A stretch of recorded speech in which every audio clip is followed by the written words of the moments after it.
Andrea Plaza de Letcraft, Montse García, ¿puedes subir conmigo? De Glyphing, Alberto de Dide, Alberto Ramírez y Juan Parteguer de Supercademy. Yo llevo.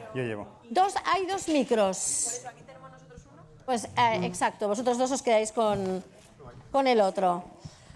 Bueno, yo creo que han salido cosas súper interesantes y realmente es como un poco sorprendente, ¿no?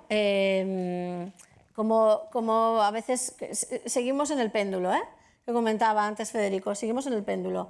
Tecnología sí, tecnología no, pero ¿cuándo, en qué edad, cómo, por qué, para qué? Me gustaría un poco reflexionar sobre el por qué estáis aquí. O sea, vosotros qué reto os planteasteis solucionar, ¿no? Ponce. Sí, en mi caso fue realmente tener el problema en casa, como lo que estábamos hablando ahora, ¿no? Tengo 3 hijos y mi hijo pequeño pues tenía una dislexia muy acusada, un diagnóstico muy tardío, iba a un muy buen colegio, estuvo siempre con todos los profesionales que necesito, pero debido a que es un chico muy inteligente, pues esa dislexia quedó enmascarada. Y yo desarrollé pues una herramienta para ayudarle a leer mejor. Y lo hice con la Universidad de Barcelona. Yo siempre digo, yo no empecé diciendo tengo un proyecto, yo empecé diciendo tengo un problema y fui a la Universidad de Barcelona a preguntar si había algo a nivel tecnológico, porque estábamos en el siglo XXI. Porque además no nos engañemos, o sea, esto no tiene vuelta atrás. Como nada de lo que puede hacer la humanidad. Todo lo que podemos hacer, lo hacemos. A veces incluso cosas que no deberíamos hacer. Pero si podemos, las hacemos. Entonces, la tecnología ha llegado para ayudarnos. A veces la utilizamos bien, a veces la utilizamos mal, ¿no? Vamos a la guerra y nos matamos los unos a los otros. O sea, tenemos muchos ejemplos de cómo la tecnología se utiliza mal. Pero en mi caso fue la tecnología lo que le dio un plus. Uno, la personalización y segundo, la motivación. Tienes a un chico que está llegando a sexto con una lectura de primero de primaria y necesita algo que le vuelva a conectar con aquello que le provoca esta frustración que nos estaban hablando, por ejemplo, a Ainhoa, ¿no? Que le hace decir yo no quiero saber nada de todo esto.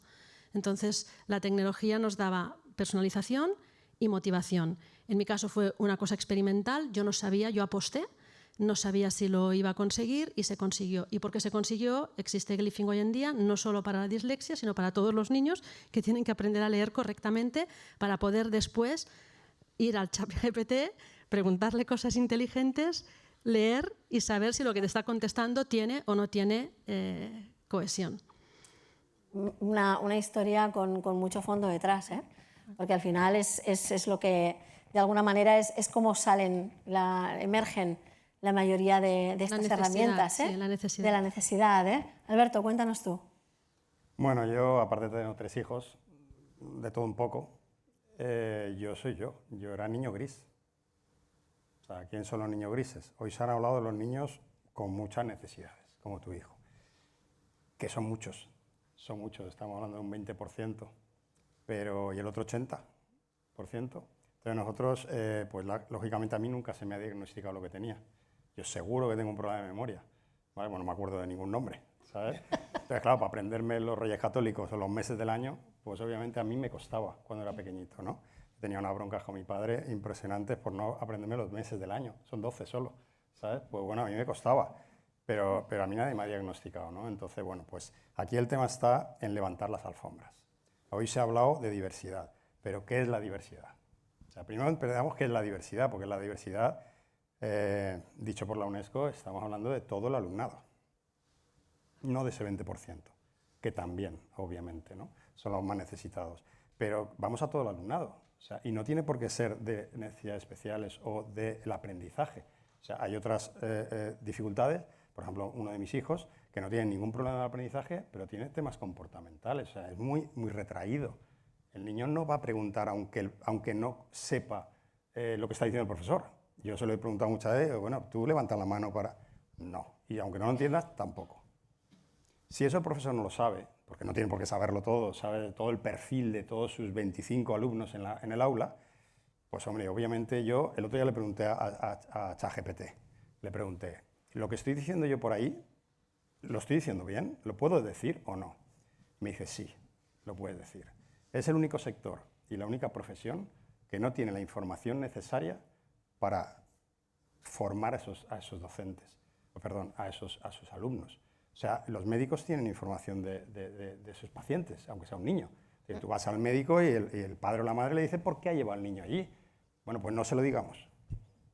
La profesora no se lo decimos, ¿correcto? Al profesor le damos 25 niños cada año, o 75 si es en secundaria, porque va a varias clases, y no le decimos de qué pie coge a cada uno, cuáles sus fortalezas, cuáles sus necesidades, de ningún tipo. Entonces, claro, pues le estamos pidiendo al profesor algo muy complejo, que no se lo pedimos a otros profesionales, ¿correcto? Esos profesionales tienen datos para poder hacer su trabajo, pero en este caso no tanto, ¿no? Entonces, bueno, para la primera intervención venimos a eso, a trabajar la diversidad en todo su concepto. Juan. Bueno, por lo nuestro, la idea primero surge de la necesidad de que nuestro centro, que tenemos como proyecto la mejor educación para todos los alumnos, un poco lo que has dicho. Y eso incluye niños que tenemos con autismo, pues TDAH, dislexia, altas capacidades, en todas las etiquetas que vamos poniendo. Pero hay que atender a todos los alumnos.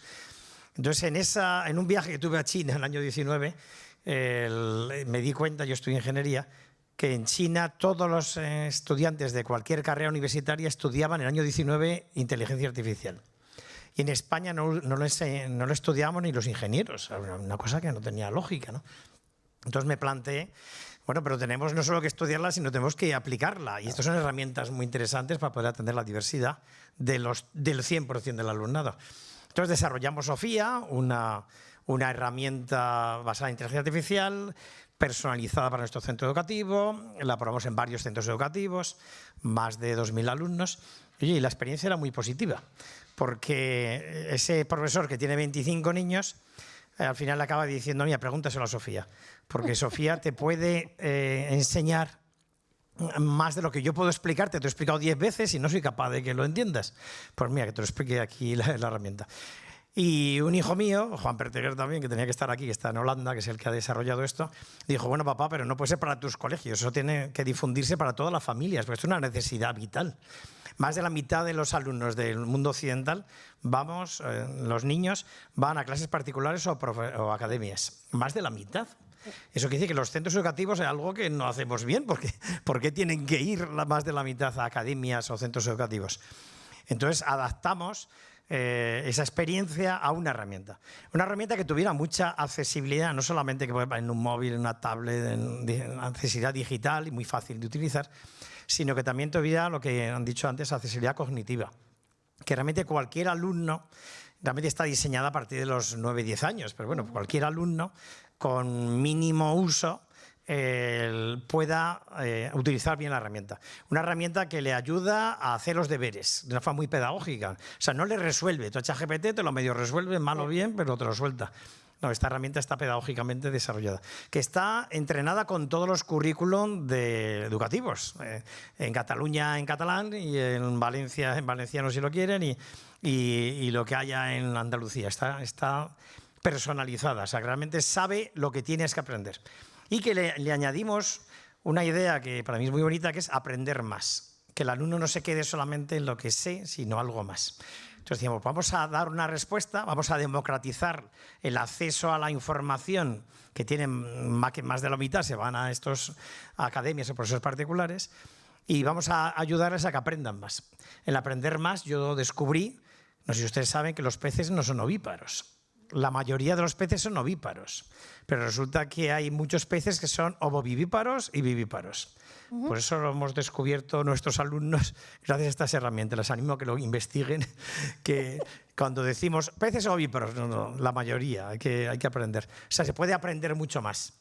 Y de esa manera al alumno que tiene dificultades para entender se le adapta, al alumno que tiene otras inquietudes y capacidades también se le adapta.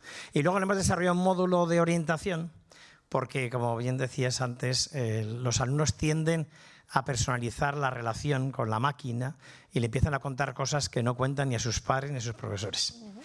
Tenemos añadido un módulo para que informe a padres y profesores de cualquier conversación que es bueno que conozcan directamente. Y bueno, esa es la idea, dar respuesta a una necesidad y democratizarlo, que a un coste por el coste de una clase particular tengas un profesor 24/7, que no sustituye a los docentes, pero que ayuda a personalizar la educación. muy bien, muchas gracias. Andrea. Pues nada, yo por último me sumo, creo que todos los que estamos aquí nos gustan los retos, por eso principalmente creo que hacemos lo que hacemos. Y bueno, el proyecto Let's Craft Educación surgió un poco momento pandemia. Yo me encontraba trabajando en Microsoft, ese verano fue horrible a nivel de dar soporte a digitalizar muchísimas aulas, muchísimos contenidos para poder seguir dando clase, porque los profes no podíamos seguir dando clase. Y salieron muchos informes con la parte de la motivación, lo habéis mencionado, que muchos docentes no sabían conectar y además con más dificultad, ¿no? Porque se perdía ese momento de aula de vernos, de tocarnos, pues a través de las pantallas muchos docentes perdieron esa posibilidad de conectar en el día a día. Y salieron muchos informes que veían que sus alumnos no estaban motivados, obviamente también influía la situación que nos tocaba vivir. Y bueno, nosotros somos también muy jugones, surgió la oportunidad junto con Miguel Ángel en ese momento de empezar a crear el proyecto desde cero, de cómo ayudar a los docentes a utilizar metodologías activas para atender a las necesidades del alumnado y sobre todo conectar con esos centros de interés, un poco donde nosotros hacemos más hincapié con la versión educativa del popular videojuego Minecraft, que rompe barreras, que rompe bloques y con el que ayudamos un poco a los docentes a poder atender un poco a su alumnado conectando con ese centro de interés gracias a la tecnología. Y ya que estamos contigo, ¿qué obstáculos están teniendo o estáis viendo que tienen los centros educativos a la hora de utilizar vuestras herramientas? Bueno, los han mencionado muchos, ¿no? en la mesa redonda anterior. No sé si considerarlo obstáculo, porque con muchos docentes con los que hablamos muchas veces es el miedo, ¿no? El miedo a probar herramientas nuevas, el miedo a atreverse a crear este tipo de proyectos, a integrarlos en sus aulas. Nosotros aterrizamos mucho esa barrera que muchos profes se ponen antes de probar cualquier tipo de herramienta. A muchos les servirán, a muchos otros no les servirán o les servirán de diferente manera.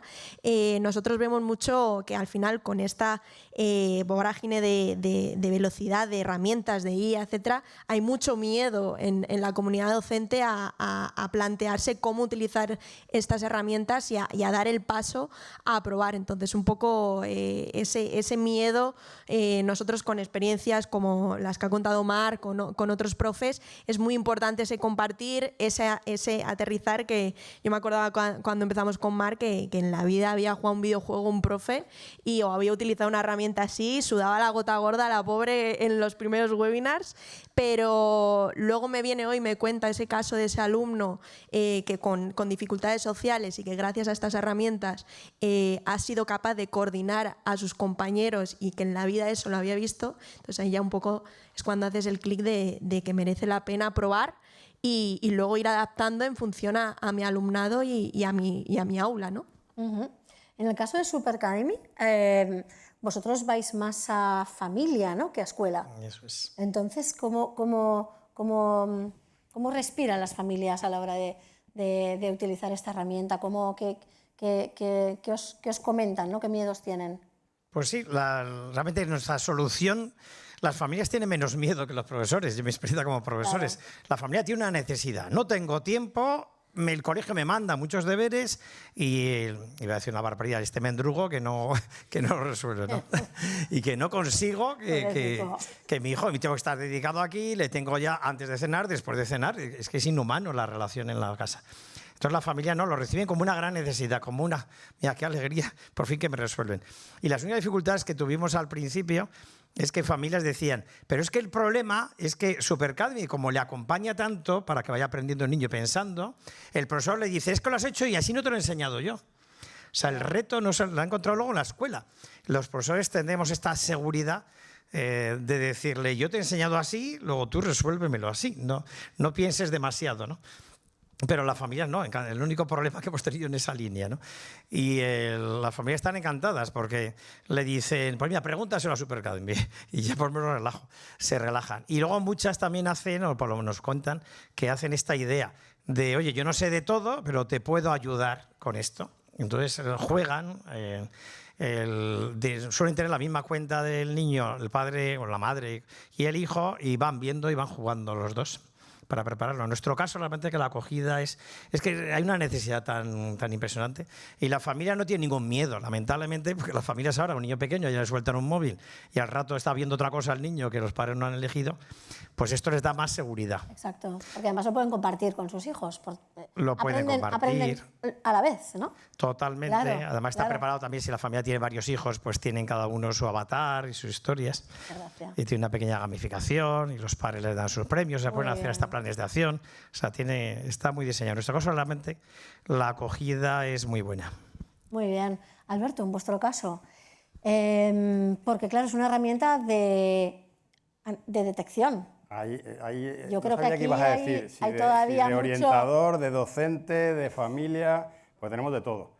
De gabinetes privados, de universidades. Pero bueno, lo que queremos nosotros es que conozcan al niño desde el primer minuto, incluso antes de que llegue al colegio. A eso me quería referir, Claro, en realidad. Es decir, pero más pregunta por las dificultades. ¿no? Claro. Por las dificultades. ¿Cuáles son? Pues el cambio de mentalidad de los profesores. O sea, es una herramienta, creo que eres Ainhoa, ¿verdad? Bueno, no me acordaba de los nombres, pero me acordaba de Ainhoa, ¿vale? Entonces, Ainhoa decía 03. Mi mujer es profesora de 03 también, ¿vale? Entonces, ¿qué pasa? Que conozco un poco la realidad. Nosotros empezamos desde los 2 años. ¿Por qué? Porque no le preguntamos al niño, lo ha dicho ella. Dice, es que no hay herramientas para niños tan pequeñitos. Nosotros nos dedicamos mucho a la prevención. O sea, y herramienta de docente. O sea, el docente realmente es el que necesita conocer al niño en el aula. El equipo de orientación, que también creo que lo ha dicho también aquí Ana, es decir, oye, es que esto no es cosa mía, solo. O sea, la atención a la diversidad es de todos, familia, profesores, dirección, o sea, todo el mundo. Entonces, claro, nosotros lo que decimos es, aquí participamos todos, pero el primero es el docente el que necesita conocer a sus alumnos ya. No decírselo al equipo de orientación y el equipo de orientación que tiene cola, porque por las ratios que habéis dicho, tiene una cola impresionante, no llega a todo el alumnado. Cuando un profesor ha pedido, oye, mírame a este niño, pero has tardado 6 meses o 3 meses o los que sean, porque depende de pública, privada, concertada, tardas más o menos. Pero se puede llegar a tardar hasta 2 años en la escuela pública, en España. O sea, obviamente si un profesor pide, mírame a este niño, yo ya no puedo hacer nada porque no tengo herramientas, con lo cual no puedo conocer más a ese niño, si no me ayuda el equipo de orientación, no pide al segundo niño ni al tercero, pide al más problemático, o es problemático no, el que más problemas tiene, ¿vale? El que más urgencia tiene. Pero ¿y qué pasa con los otros? Nos volvemos a quedar otra vez que hay un cuello de botella impresionante ahí. Entonces decimos, vale, vamos a acabar con la lista de espera, acabemos, le damos la herramienta al profesor, que es el que tiene 25 niños, yo quiero conocer a este y lo conozco en minutos, Y aquí es donde tenemos la barrera porque nunca se ha hecho. O sea, nunca tenemos una herramienta para conocer al alumnado lo antes posible y cuando yo quiera o cuando yo necesite, ¿no? Entonces, bueno, ¿y qué hacemos nosotros? Pues levantar las alfombras para que todas las herramientas que tenemos a nuestro alrededor, que son buenísimas, no solo que se utilicen, sino para quién lo utilizamos y cuándo. O sea, si no conozco al niño, ¿cómo sé la herramienta que es la más eficaz y cuándo y cómo? Porque son personalizadas. Entonces, también las están personalizando para estos perfiles, ¿no? Claro. De todo tipo. Bueno, pues ahí están las dificultades, el cambio de mentalidad de que no se puede seguir educando sin conocer a quien tengo delante, porque es evidente que no voy a poder sacarlo mejor. Mira, lo decías tú, una detección tardía, pero si es que eso es el pan de todos los días. O sea, en secundaria vamos apagando fuegos, en infantil y primaria será prevención, porque los niños tienen características únicas, ¿vale? Como hemos dicho aquí, que todos somos únicos, tienen características únicas y no son problemas. Ahora, se convierten en problemas cuando nadie se lo ha detectado, nadie lo sabe y vamos a secundaria y empezamos aquí a ver el fuego. Y nos convertimos en bomberos, ¿sabes? Totalmente. Montse. Sí, yo iba a utilizar la misma palabra, mentalidad. Pero en nuestro caso, nosotros trabajamos lectura, detectamos lectura porque evaluamos, es lo primero que hacemos. Y en el caso de la lectura hay un problema, creo, añadido de mentalidad, y es que todo el mundo cree que es capaz, por ejemplo, mucha gente no se siente capaz de enseñar matemáticas, pero todo el mundo se siente capaz de enseñar a leer. Luego, de todas formas, los chicos llegan a la secundaria y los profesores dicen es que no entienden lo que leen. Bueno, pues entonces a lo mejor no somos tan capaces de enseñar a leer, y menos en esta época. Tú has hablado de los niños grises y yo he dicho, yo empecé con Mario porque tenía una dislexia y yo tengo tres hijos, ¿no? Yo tengo en lectura, tengo a una súper lectora aprende a leer sola a los 4 años y evidentemente a los 8 está leyendo Harry Potter y no ha parado nunca más, ¿no? Luego tengo al pequeño, que es disléxico y que llega primero y no lee y todos los problemas, ¿no? Y luego tengo al del medio, que no es un chico gris en el sentido de que está en la media, está en la media, pero es un chico que hoy en día, si tú hoy lee, pero yo a Jan, si no le empujaba, si yo no le buscaba las maneras para que Jan leyese, Jan no lee. ¿Por qué? Porque es mucho más fácil dedicar mi atención a otros estímulos, que estoy completamente rodeada de estímulos nuevos, súper interesantes, y un libro pues no saca chispitas el libro y no me da una galletita de premio a cada página. Es que tengo que yo ponerme con atención, atención, atención. Te hablabas de la memoria y la atención están en las puertas para cualquier aprendizaje. La lectura me pide que esté atenta, me pide que le ponga mucha memoria, que le ponga mucha concentración y que le ponga tiempo. Y esto no está de moda. Pero resulta que toda una serie de procesos cognitivos que empiezan con la lectura no se van a desarrollar bien si tú no le pones atención, memoria, concentración y tiempo. Y esto no está de moda y la lectura necesita todo esto. Entonces, toda esta franja de niños que no son como Julia, que aprende a leer sola, todos estos niños necesitan una guía en la lectura y una guía personalizada, porque yo no le puedo dar a Julia lo que necesita Mario. Claro, es que son... Y Jan necesita otras cosas. Entonces, la clave es esta y tenemos esta mentalidad de que enseñar a leer puede enseñar cualquiera. Bueno, a unos sí, pero no a todos. Cierto, cierto. Y una cosa que creo que sería muy, muy interesante y que con esto me gustaría acabar la mesa redonda, ¿cómo podéis cooperar conjuntamente? Yo he sido directora de centro y me costaba mucho ver las herramientas tecnológicas en los diferentes procesos, ¿no? Es decir, ¿de qué manera los 4 que estáis aquí podríais colaborar conjuntamente en las diferentes fases de detección, de acción, de prevención en un centro educativo? Esto no es una mesa redonda, esto es un workshop. Venga, bueno, pues lo haremos, Haremos un workshop. A mí me encanta. Me monto un workshop mañana. No, mañana no, pero en octubre lo monto. A ver. Montse, ¿te ha tocado a ti? Me ha tocado a mí. Claro, porque yo, ya habéis visto, A ver, hago como el Yo péndulo. lo tengo fácil, pero lo dejo a... tú lo tienes fácil Yo lo porque tengo fácil tú estás al porque principio de todo porque efectivamente, tú detectas, correcto. tú detectas ¿Sabes? y luego Exacto. nos envías. Yo levanto las alfombras y Que vosotros... yo quería ajustáis.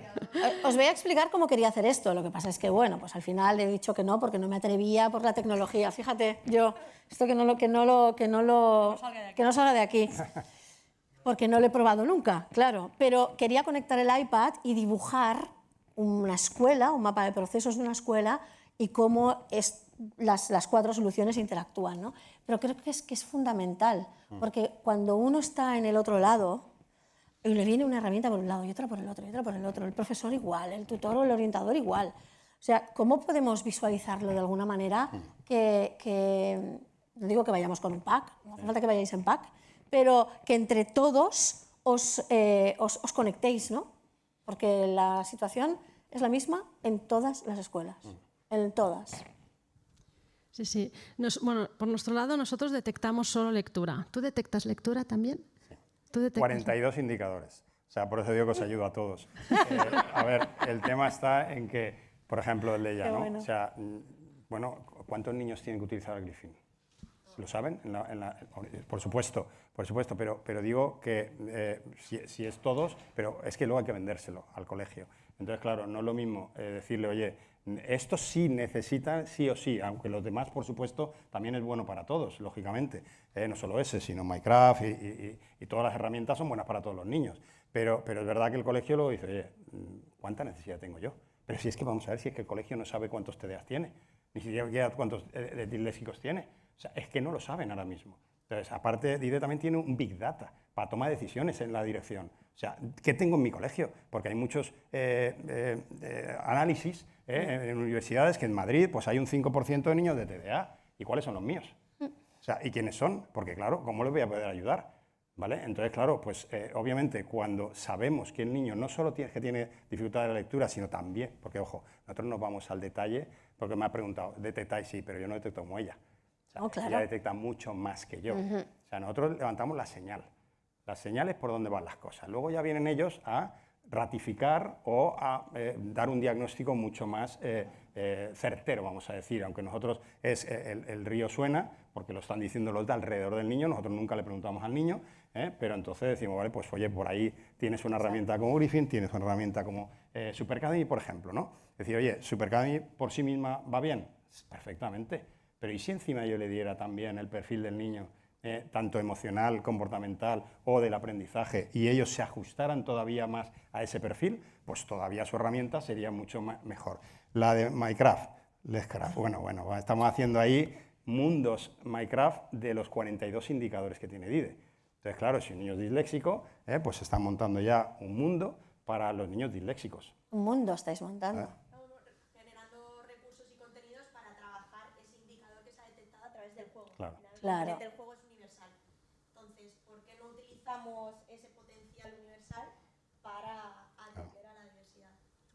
¿A un niño falta autoestima? Pues tenemos un mundo que le ayude a la autoestima por edades, obviamente. El tema de la frustración. Exacto. Bien, exacto. Todo el tema emocional también. Al final, en estos entornos virtuales, decíamos con los avatares, etcétera, el alumno se siente cómodo, se siente seguro. Curioso, ¿eh? Identificado. Es muy curioso. Una sociedad distinta, ¿eh? En este caso, Claro. vivimos en una sociedad distinta donde las de Second Life, ¿no? No lo que fue, sino lo que entendemos, ¿no? Como Second Life, es así, ¿no? Y los jóvenes lo viven de una manera totalmente paralela, ¿eh? Totalmente. Totalmente paralela. Se puede colaborar. Nosotros estamos viendo ya con DIDE también el poder unificar lo que él ha dicho, el poder unir las experiencias, ¿no? o los datos. Claro. Pues ayuda a la personalización, sin duda. Claro. Pero claro, en nuestro caso, pues todo lo que hagamos a enviar a las familias con estas herramientas también puede ayudar mucho, pero también tenemos interés en dar información a los centros. De eso ya hay centros que han incorporado nuestra herramienta para que sea su herramienta de cara a las familias. Porque digamos, la data o como queramos, el cuadro de mando también lo quieren los profesores. Claro, porque tienes mucha información que está aportando. O sea que realmente yo también estoy convencido que el futuro tiene que ir a la interconexión digital entre todas las propuestas que aporten valor. Y aquí tenemos 4 propuestas que aportan un valor muy diferencial, ¿no? Totalmente. Pues quería un poco acabar con esto, ¿no? Con este mensaje de colaboración y cooperación, porque al final todo está conectado, en el mundo educativo muchísimo más, es decir, tenemos muchísimos perfiles de alumnos y tenemos muchísimos perfiles de profesores y de familias, pero al final creo, ¿no? que es muy importante dar soluciones holísticas. Hemos hablado Federico, ¿no? de la concepción holística, ¿no? de la educación o de la concepción holística de una Agenda 2030, pues aquí estamos un poco también en lo mismo. No es una tecnología que soluciona una cosa en concreto, sino que al final los recursos tienen que conectarse los unos con los otros, porque en un momento u otro ese alumno va a pasar por allí, ¿no? Entonces, quería un poco acabar así. ¿Puedo decir una cosa? Claro. No tiene que ver con esta mesa redonda, sino con la anterior. No, porque se ha dicho que hay 2 cosas que no se pueden pedir, tiempo y recursos. Y yo creo que no es verdad. El tiempo, sí, la Tierra gira como gira y no la vamos a hacer ir más rápido ni más despacio, pero los recursos sí que se pueden pedir. Y tanto que se puede. Y como sociedad debemos pedir esos recursos, porque todos pagamos muchos impuestos cada año. Los recursos no se pueden, se deben pedir, se deben exigir, porque la educación es lo único que hace que una sociedad avance hacia el mejor lugar posible. La educación es lo más importante que tenemos, lo más bonito que hemos construido como humanidad. Y si creemos ya, nos vamos diciendo el mantra de que no podemos pedir recursos, ¿cómo que no podemos pedir? Debemos exigir recursos. Y dinero hay. Y dinero hay. Pero Hay no para mucho. recursos nuestros, los que estamos aquí, sino recursos pedagógicos. O sea, recursos de personal. De recursos humanos, Claro, gente. recursos humanos, porque se gastan más de 3.000 millones de euros en España al año por las repeticiones, por el abandono escolar y por el fracaso escolar, el abandono de la educación superior. O sea, más de 3.000 millones en España. O sea, ¿hay dinero o no hay dinero para algún orientador más, ¿no? O sea, sí lo hay. Claro que lo hay.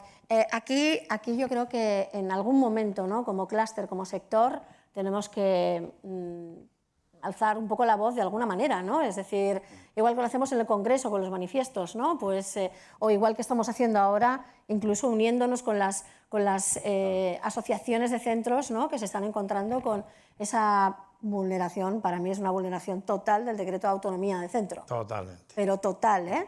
Ya. Y yo, como clúster, que voy a visitar también a las administraciones públicas, pues se lo digo. Y dentro de nada, este viernes, voy a visitar a una y se lo voy a decir. Porque al final, sí, hay que decirlo, ¿no? Santi, a ti te pasará lo mismo. Santi y yo estamos, y él muchísimo más, evidentemente, constantemente intentando trasladar, ¿no? Por un lado desde los centros, por otro lado desde el sector, desde un sector que además no estamos hablando del sector de la automoción, ¿eh? Estamos hablando del sector de la tecnología y la innovación educativa. Claro. Mis compañeros clústers pueden hacer otras cosas, ¿eh? Energía eficiente, automoción, moda, belleza, no. Nosotros somos otra cosa. Y la dificultad de llegar a la administración pública para poderles, porque no les gustan esas cifras. Obviamente no les gustan esas cifras. Claro que no. No les gustan nada. Pero tenemos que... Nosotros las publicamos anualmente. En todos tenemos cada comunidad autónoma y todos los años, en octubre, publicamos el gasto que se han hecho el año anterior. Claro, pero Vamos haciendo anuarios. imagínate la situación actual, ¿eh? Que ni siquiera los centros educativos pueden tener fuerza contra, ¿no? Una vulneración que ha costado mucho conseguir, ¿no? Y que además ha sido medallita, en años y mandatos anteriores. Si los centros no tienen fuerza, ¿qué fuerza vamos a tener nosotros? Es que es Juan, ¿no? Tú... Bueno, pero por lo menos, como bien decías, mentalizarnos Claro, que podemos y que debemos claro. y que es un derecho Sí. que tenemos que reclamar. Totalmente. Totalmente. Ahí tenemos que buscar mecanismos. Tenemos que buscar mecanismos y ver de qué manera pues llegamos a conseguir, ¿no? Que hay por ahí, ¿no? Un pacto nacional por la educación, que no sé cómo va, pero bueno, Santi ya ni lo quiere mencionar, ¿no? Es normal. Es difícil aquí y en la mayoría de países, ¿eh? En la mayoría de países. Vamos, nos jugamos todo ahí en la educación. Nos lo jugamos todo. Federico viene, ¿no? De haber estado en lo que son las altas esferas, ¿no? De la toma de decisiones y lo hemos hablado al principio, ¿no? Es decir, cuesta mucho que la educación no sea vista, ¿no? Como la gran oportunidad, ¿no? No se está grabando esto, ¿no? Lo que puedo decir no se graba. Sí, se está grabando, pero no pasa nada, ya lo cortaremos. Y está ido a... Lo cortamos. He estado No hay en problema. la Moncloa, en el Senado, con el gobierno de Andalucía, de Madrid. Claro. Y lo que me han llegado a decir es, Alberto, ¿tú sabes lo que significa usar tu programa? Levantar las alfombras. ¿Sabes lo que significa levantar las alfombras? Que hay que hacer algo. ¿Sabéis cómo me quedé con la cara, no? Claro. O sea, Claro. O sea, yo le dije, ¿y a las mujeres cuando decidisteis ponerle el tema de la detección del cáncer de mama tempranamente? Sí. Si la detectáis también tenéis que operar, luego el psicólogo, toda la reconstrucción, pero ¿era bueno o no es bueno? Te decir, ahora aquí tenéis miedo de levantar las alfombras y saber todo lo que tienen los niños, los alumnos, ¿sabes? O sea, bueno, ante eso estamos luchando. Pero es verdad que las comunidades autónomas empiezan a entrar, ¿eh? O sea, ya estamos en 2 y empiezan a entrar, pero es muy complejo. El tema político es complejo. Todos son números y todos son indicadores. Si no son favorables, tenemos un problema, ¿no? Y al final los medios están detrás, pueden hacer mucho daño y la educación, a los que hemos estado en muchos países en nuestra vida profesional trabajando en educación, pues sabemos que es un arma de manipulación y ya está, no tiene más. Sí que es verdad que pero te sí es encuentras con cierto eso, pero colaboran, al que final, Europa en este sentido sí que se está viendo un cambio en los últimos años, un cambio bastante cuesta, pero hay un cambio importante que no hay en otros países. Y España, a excepción de lo que está pasando ahora, diría yo, a excepción de lo que está pasando ahora, previamente ha sido uno de los países top en educación y formación. De hecho, está en el ranking número 1 de formación formación para el empleo, ¿no? De formación ocupacional y de formación corporate y de formación online y de formación... Están en el número 1. O sea, somos de los que más nos formamos. De los que más nos formamos. Pero faltan muchos recursos, muchísimos. Muchísimos. Bueno, muchísimas gracias a todos por el debate. Y nada, seguiremos en un futuro hablando de diversidad y de accesibilidad. Eso será la siguiente. Gracias.